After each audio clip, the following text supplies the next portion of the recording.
오늘 주시는 하나님의 말씀 신약 성경 마태복음 3장 13절에서 17절까지 보시겠습니다. 이때 예수께서 갈릴리로부터 요단강에 이르러 요한에게 세례를 받으러 하시니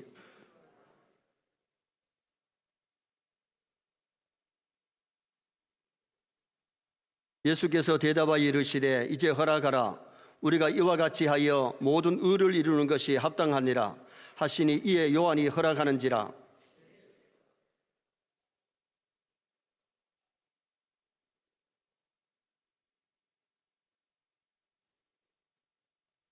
같이 봅니다. 하늘로부터 소리가 있어 말씀하시되 이는 내 사랑하는 아들이요 내 기뻐하는 자라 하시니라.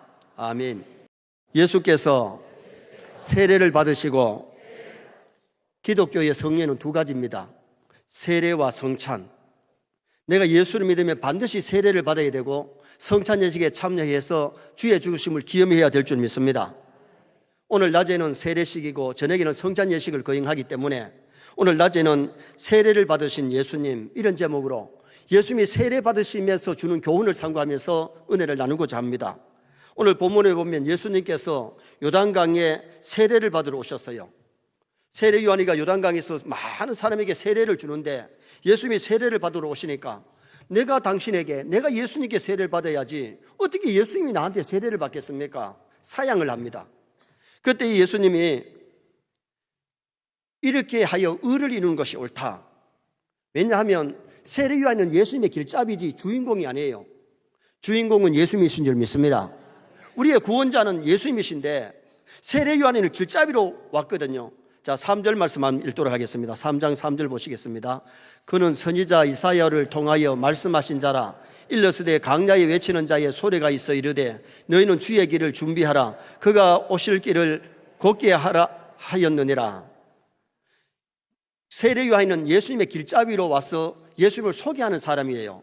그런데 예수님이 세례를 받으시려고 하니까 사양할 수밖에 없잖아요. 그럴 때 예수님께서 어떻게 하시느냐. 자, 11절 말씀 한번 또 보시겠습니다. 11절 다 같이 읽습니다. 나는 너희로 회개하게 하기 위하여 물로 세례를 베풀거니와 내 뒤에 오시는 이는 나보다 능력이 많으시니 나는 그의 신을 풀기도 감당하지 못하겠노라. 그는 너희에게 세례를 베풀 것이요. 성경과 불로가 아니고 성령과 불로인데 조금 그거 하나 잘못된 것 같아요. 자, 세례 요한은 물로 세례를 주지만은 예수님이 능력 많으신 예수님이 오시면 성령과 불로 세례를 주신다. 여러분, 불세례 받아야 될 줄 믿습니다. 불세례 받아야 예수님이 하나님의 아들 나의 구주로 믿어지지, 성령 받지 않으면 이게 안 믿어져요. 예수님이 하나님의 아들로 나의 구주로 믿어지는 사람은 이미 성령 받은 사람이고, 원래 성령 받은 사람이 물세례를 받아서 이 사람은 예수 믿는 사람이다 표시로 주는 것이 물세례지요. 그래서 세례 요한이가 오늘 이 11절 말씀, 이 말씀을 하면서 사양을 했을 때에 예수님께서 어떻게 말씀하시느냐. 자, 15절 말씀을 한번 보시겠습니다. 예수께서 대답하여 이르시되 이제 허락하라. 우리가 이와 같이 하여 모든 의를 이루는 것이 합당하니라 하시니 이에 요한이 허락하는지라. 자기보다 능력 많으신 예수님이 오시면 불세례를 준다 그랬는데 그 예수님이 이제 허락해라. 이렇게 하여 의를 이루는 것이 옳다. 그리고 예수님이 세례를 받으시고 물에서 올라오실 때에 기적이 일어납니다. 자, 17절 말씀 또 다 같이 읽겠습니다. 하늘로부터 소리가 있어 말씀하시되 이는 내 사랑하는 아들이요 내 기뻐하는 자라 하시니라. 할렐루야. 그럼 예수님이 세례 받으신 여기에서 우리에게 주는 교훈이 뭡니까? 첫째는 세례의 뜻인데, 우리가 세례를 받았는데 세례의 뜻이 뭔지를 바로 알아야 돼요. 세례는 목사가 물을 찍어가지고 성부와 성자와 성령 이름으로 베푸는 것인데 뜻이 뭐냐? 첫째는 잠긴다는 뜻이 있어요. 물세례는 물에 잠긴다, 물속에 죽는다는 뜻인데 세례는 옛사람이 죽고 새 사람으로 거듭나는 거예요. 그러므로 세례를 받으면 옛사람을 버리고 옛사람을 죽여야 될 줄 믿습니다. 혈기, 교만, 시기, 질투, 미움, 이걸 버려야 돼요. 세례를 받아도 이것들이 꿈틀거리고 이것들이 싹이 나올 수 있는데 이것을 쳐서 복종시켜야 온전히 주님의 말씀대로 살아가는 성도가 될 수 있는 거지요. 평양의 김익두 깡패가 예수님을 영접하여 예수를 믿고 세례를 받았어요. 세례 받는 날 몰래는 관이 부고장을 친구들에게 다 보내가지고 김익두 죽었다고 부고장을 보냈어. 그 부고장을 받고 조문을 와보니까 방 안에 멀뚱멀뚱하게 김익두는 살아있는데 죽었다고 부고장을 내니까, 야, 이 사람아, 사람을 놀려도 분수가 있지 살아있으면서 왜 죽었다 그러느냐. 깡패 김익두는 죽었네. 옛사람 김익두는 죽었네. 남을 두들겨 패고 괴롭히고 물건을 뺏고 그렇게 못된 짓 하던 김익두는 죽고 새사람 김익두가 되었네. 그리고 그는 신학 공부를 해서 유능한 목사가 됐습니다. 기도할 때 안지명이가 일어나고 많은 병자가 낫는 기적이 일어났고, 그리고 부흥회를 하면 수많은 사람들이 회개하고 돌아오는 놀라운 역사가 일어났는데, 옛사람을 온전히 죽어버리고 새 사람으로 거듭나서 하나님 앞에 귀하게 쓰임받다가 천당 간 사람이 김익두입니다. 오늘 서인의 성도들도 세례받고 새 사람으로 사시기를 주님의 이름으로 축원합니다. 옛사람을 죽여야 돼요. 바울은 나는 날마다 죽노라. 옛사람을 쳐서 복종시키고 하나님의 말씀에 굴복하여 살다 보니까 위대한 사도가 되고 죽어가는 많은 생명을 살리는 인물이 됐던 것을 보게 됩니다. 구약의 성전에 소나 양을 끌고 오면 죽어야 제물이 되지 살아서는 제물이 안 됩니다. 우리가 교회에 와서는 내 옛사람 죽이고 내 자신 자존심 내 이것을 죽여야 되지, 죽이지 않으면 그것이 꿈틀거리고서는 하나님이 기뻐하는 사람이 될 수 없어요. 세례의 의미는 잠긴다는 뜻이 있고, 두 번째는 씻는다는 뜻이 있어요. 세례는 물로 주는 것인데 물로 씻는다는 의미가 있는데, 우리가 몸에나 옷에 때가 묻으면 비누를 칠해가지고 씻으면 깨끗해지잖아요. 사실 죄는 물로 씻는 게 아니고 뭐로 씻느냐? 예수님의 피로 씻는 줄 믿습니다. 예수님이 고난주간에 왜 예루살렘에 올라가셔서 신문을 당하시고 매를 맞으시고 십자가에 보배 피 흘려 죽으셨느냐? 우리 죄를 사하시고 우리 죄를 용서하시고 구원해 주시려고. 그래서 우리가 고난주간에는 우리의 마음이 갈보리로 항해해야 될 줄 믿습니다. 주님의 십자가를 기억하면서 경건하게 보람있게 보내는 고난주간이 되도록 힘을 써야 돼요. 세례는 예수님이 나의 하나님 나의 구주이심을 믿고 표시로 주는 것이 세례인데, 마가복음 16장 16절에 믿고 세례를 받는 사람은 구원을 얻을 것이요 믿지 않는 자는 정죄를 받으리라. 믿는 사람은 예수 믿는 표시로 세례를 받습니다. 이 사람은 예수 믿는 사람, 하나님의 자녀가 되었다, 천국 백성 되었다는 그런 뜻이기 때문에 세례가 굉장히 중요하다만, 세례 받은 거 감사하시기 바랍니다. 세례 교인답게 살려고 노력해야 돼요. 죄를 완전히 씻어버리고 죄를 멀리하고 죄를 이기는 그런 삶을 우리가 실천해야 되는 거죠. 그래서 우리가 세례받으면 그 교회의 정회원이 되고 성찬 예식에 참여할 수 있고, 그 다음에는 선거권과 피선권이 있는데, 세례를 받지 아니하면 정회원이 아니에요. 세례받지 아니하면 성찬에 참여를 못해요. 세례받지 않으면 선거권과 피선거권이 없는 거예요. 그래서 오늘 우리가 세례가 신약 시대에 이렇게 중요하기 때문에 예수를 믿으면 반드시 세례를 받아야 되죠. 그 다음에 또 하나의 세례의 의미가 뭐냐? 완전하다는 뜻이 있어요.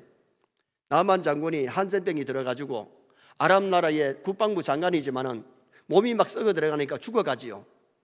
고침받기 위해서 이스라엘을 찾아와서 엘리사 선생님에게 갔더니 요단강에 가서 모욕 7번 해라. 자존심이 상해서 돌아가려고 하다가 부하의 말을 듣고 7번 모욕할 때에 아이의 살기같이 깨끗해졌는데,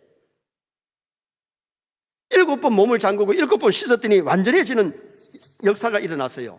우리가 예수 믿고 회개하면 우리는 치료받을 줄 믿습니다. 회복될 줄 믿습니다. 그래서 우리가 예수 믿고 정말 주 안에서 완전해지려면 세례받고 죄를 회개할 때에 영적으로 건강해지고 영적으로 치료받는 그런 은혜 역사가 일어나지요. 사도행전 8장에 보면 에티오피아 내시가 국고를 맡은 내시, 요사이 같으면 비행기 타든지 차를 타고 올 텐데, 그때는 차도 없고 비행기도 없으니까 마차를 타고 덜컹 하면서 먼 거리 예루살렘에 와서 예배드리고 돌아가는데, 마차에서 성경을 덜컹 하는데 읽고 있습니다. 근데 성경이 무슨 뜻인지 잘 몰라요.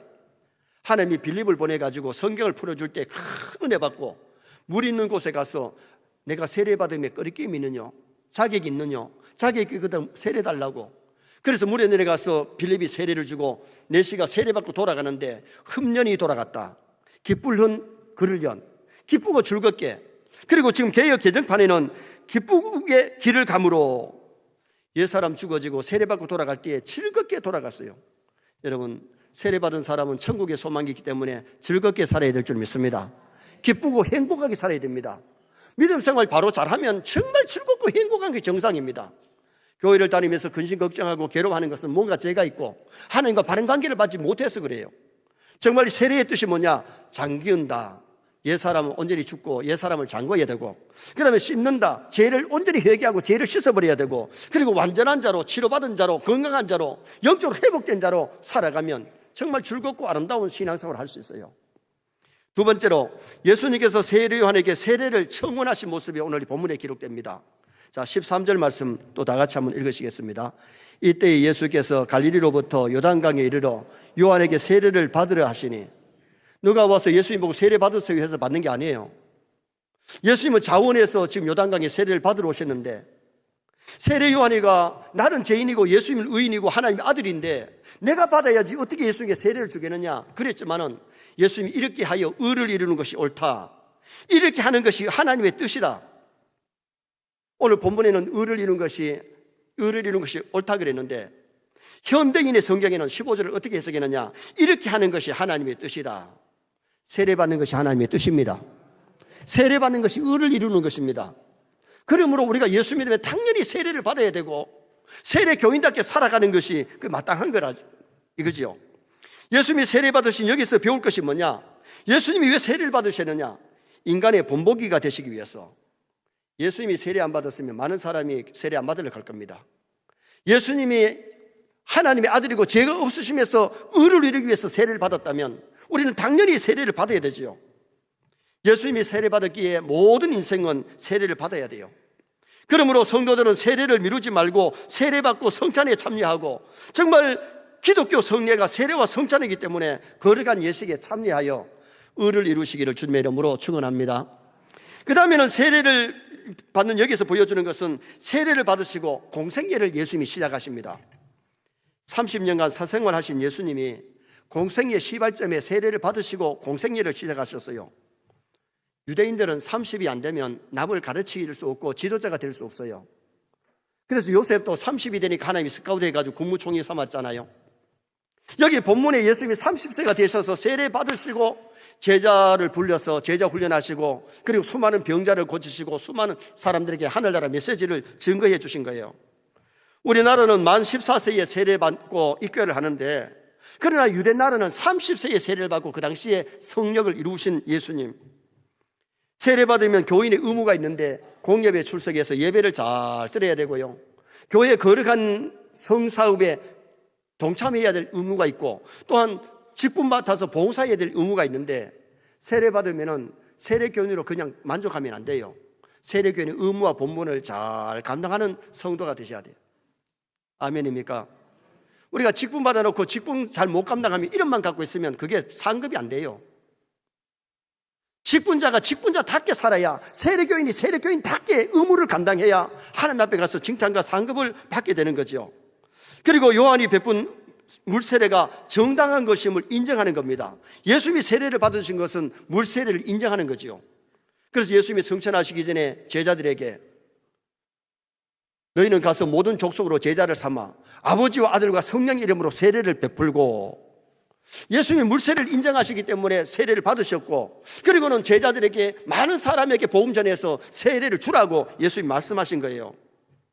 예수님이 세례 받으셨는데 영적인 의미는 메시아 취임식이죠. 구속 사역의 시작을 가르치는데, 세례 받고 수많은 사람들에게 오병이의 기적을 베푸시고 죽은 자를 살리시고 병든 자를 치료하시고 하늘나라 메시지를 증거해 주신 예수님. 그러므로 우리도 세례 받고 갖춘 걸 갖추고 의무와 본분을 잘 감당하셔야 돼요.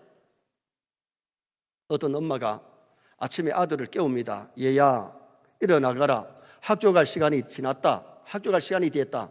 해가 중천에 떠간다. 아들이 엄마, 나 학교 가기 싫어요. 왜? 아이들이 나를 왕따 시켜요. 아이들이 왕따 시켜도 선생님이 안 가면 쓰냐? 무슨 소리인지 이제 알아듣습니까? 아들이 선생입니다. 학교 선생인데 아이들이 왕따 시킨다고 선생님이 학교 가기 싫어가지고 잠자고 계속 있으면 어떻게 할 겁니까? 아이들은 기다릴 텐데. 요사이는 초등학생도 선생님을 왕따 시키고 중고등학생도 아이들 선생님을 왕따 시켜요. 여러분, 선생님 왕따 시키면 안 됩니다. 여러분, 왕따 시킨다고 선생님이 학교에 안 가면 안 돼요. 선생님 가서 가르쳐야 돼요.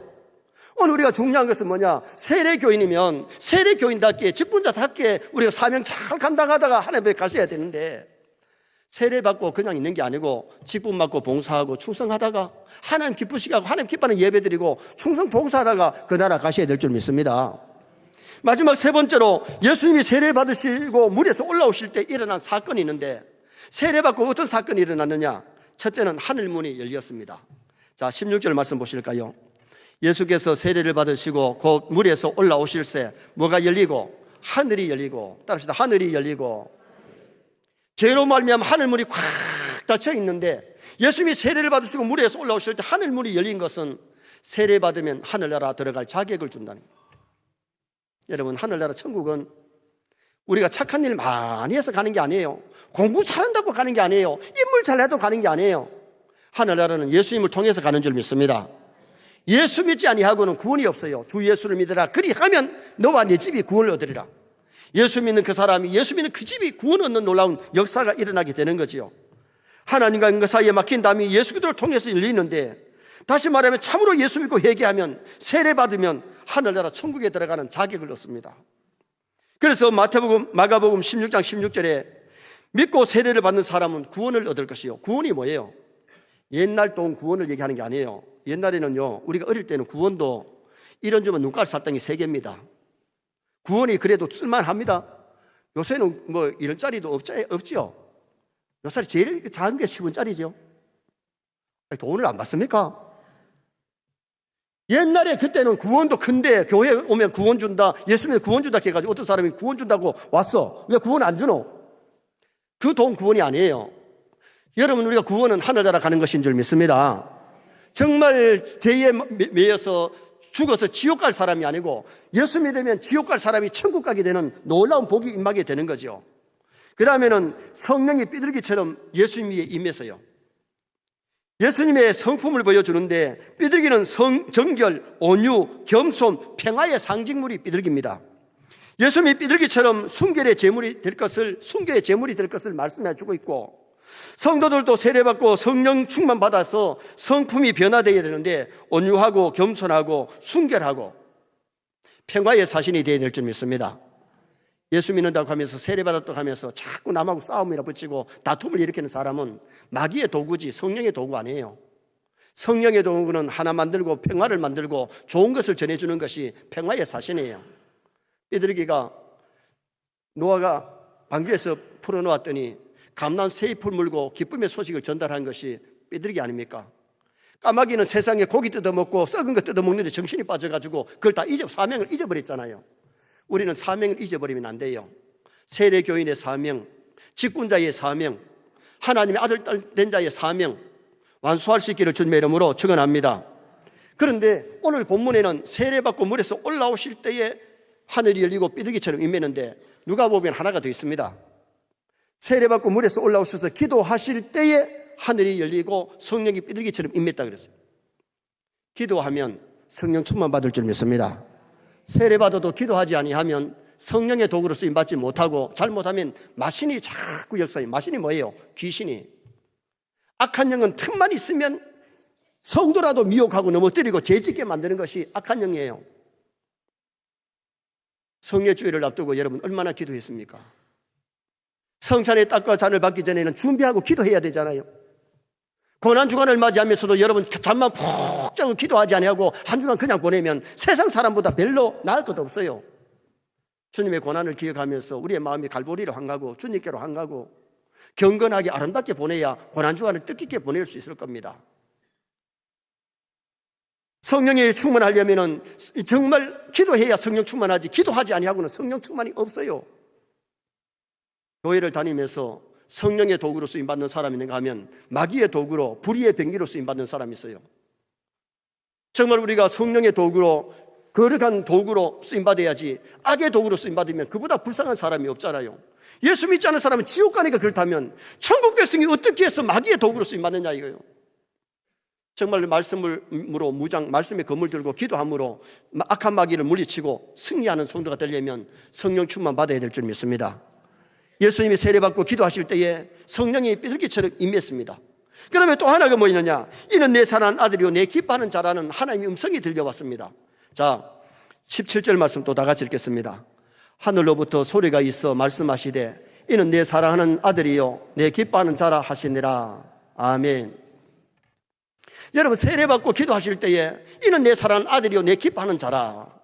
우리가 세례받았으면 하나님의 아들 딸답게 하나님의 기쁨으로 살아가는 그런 우리 성도의 삶을 살아야 되는데, 세례받았는데도 자꾸 죄짓고 하나님께 근심거리, 하나님의 슬픔거리가 되면 안 되고 하나님이 기뻐하는 삶을 살고 하나님의 아들 딸답게 살면, 먹고 마시는 거 말하고 행동하는 것이 하나님의 아들 딸답게 삶으로 말미암아 하나님께 영광을 돌려야 될 것을 오늘 이 본문이 말씀합니다.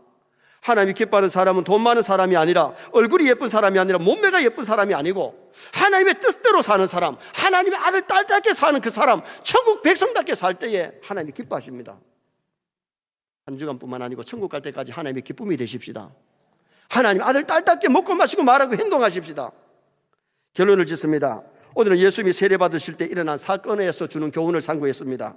세례의 뜻은 잠긴다. 옛사람은 온전히 죽고 잠겨야 됩니다. 씻는다. 죄를 온전히 씻어버려야 되고 완전한 자로 하나님의 거룩한 하나님의 백성으로 살아가야 되겠고, 예수님이 세례받으실 때에 인간의 본보기로 세례를 받았어요. 죄 없으신 예수님 세례 안 받아도 되는데 우리의 본보기로 세례 받았어요. 우리가 예수 잘 믿는다는 것은 세상 사람들에게 본보기로 살아야 돼요. 공생이의 시무식이고 물세례를 인정하셨습니다. 그 다음에는 예수님이 세례 받으실 때 일어난 사건이 하늘문이 열렸습니다. 세례교인들 다 천국 백성답게 살아가시길 바랍니다. 천국 백성이기 때문에, 천국 들어갈 사람이기 때문에. 그리고는 성령이 비둘기처럼 임했는데 성령 충만한 삶을 살아야 정말 하나님의 기쁨이 될 수 있고 하나님의 사랑하는 자, 하나님 기뻐하는 나와 여러분 되시기를 주님의 이름으로 축원합니다.